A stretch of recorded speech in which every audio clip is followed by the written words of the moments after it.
எதிர்கட்சி தலைவர் திரு எடப்பாடி பழனிசாமி அவரை நீங்க தொலைக்காட்சியில பாத்திருப்பீங்க. அவரு அவங்க கட்சி தலைவர் யாருன்னே மறந்துட்டாரு. திரு எம்ஜிஆர் உடைய முகமே அவருக்கு மறந்துருச்சு. சிலையை திறந்து வச்சுட்டு கூட்டத்துல பேசுறாரு, பேரறிஞ அண்ணா சிலையை திறந்து வச்சுட்டேன் அப்படின்னு கீழே இருக்கவங்க தான் அண்ணா என்ன அது அவர் இல்லண்ணே. ஐயோ திரும்பி பார்த்துட்டு சாரி இது வந்து இவரு எம்ஜிஆர் தானே இவரு. அண்ணா அவருடைய சிலைக்கு மாலை அணிவிக்க வேண்டும் என்று எம்ஜிஆர் சிலைக்கு கண்ணதாசா சேசுதாசா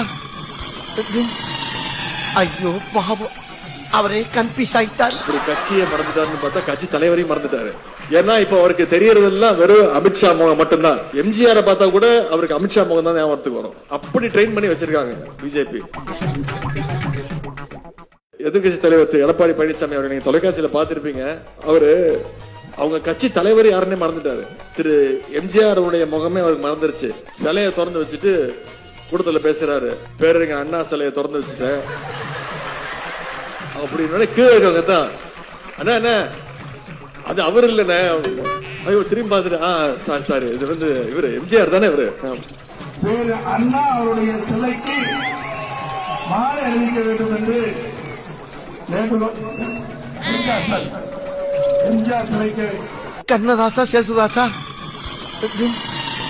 ஐயோ பாவம் அவரே கன்ஃபியூஸ் ஆயிட்டார். ஒரு கட்சியை மறந்துட்டாருன்னு பார்த்தா கட்சி தலைவரையும் மறந்துட்டாரு.